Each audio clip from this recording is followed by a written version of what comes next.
Does poverty impact students' education?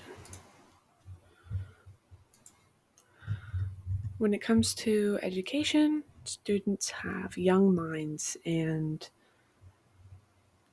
leave home, come to school, learn, and return home. And the last thing we want is kids bringing stresses of poverty to school with them and affecting their education because they have no control over the income of their family, but they should all have equal access to an education.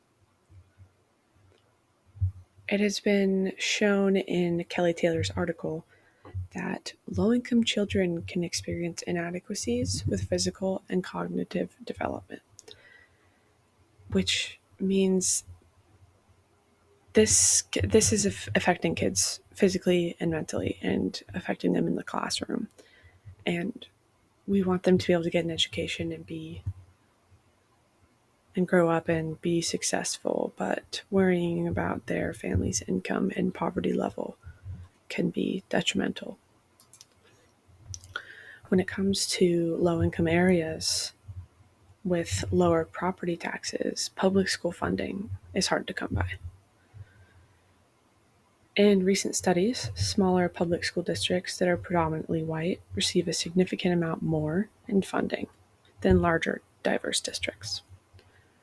As you can see on the chart, a large amount of states have low income areas and low income students, and it's truly affecting our level of education in our country.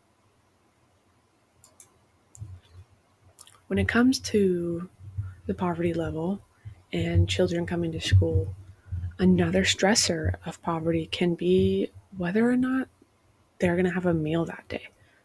And something that several states do is provide school like free lunches and sometimes breakfast as well with well balanced meals. I'm sure all of us can remember the choosemyplate.gov chart of all of the required food groups. But before they set all of that into place, when we were kids, if you showed up with no money, you would get a little cheese sandwich. And there are schools who still do this. And I think if it was universal school provided lunches across the board in the US, we would see a huge difference of children coming to school, focusing on their schoolwork, and not worrying about being hungry all day. Another thing that can affect these children mentally is their school conditions. Coming from poverty and low income families also can mean that buildings in the area are not necessarily safe. In low income communities, school may be understaffed and underfunded and not create a great physical environment. But schools in the US are funded by property taxes, again, meaning that low income areas are not going to receive the funding that high income areas with middle class and high class tax brackets have. Students are generally better able to learn and remain engaged in instruction, and teachers are better able to do their jobs in well maintained classrooms. So if everybody feels safe, everybody is learning together. Something that is not often spoken about is low income school programs. Something that we see in younger ages from birth to age 5 is the Head Start program. And a lot of these low income families may take advantage of that program when their children are younger, but by the time they hit public school, like elementary school, it's kind of a free for all. And some schools have that low funding, and these children are not getting the fullest opportunity of education that they should be.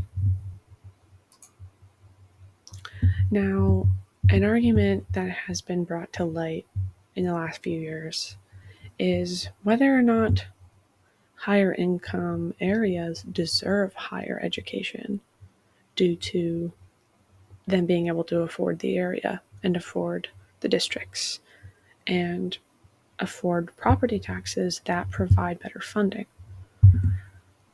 Why are we still arguing about this? I think it's silly. Every child, whether they come from money or not, deserves an education because they are the future of our country.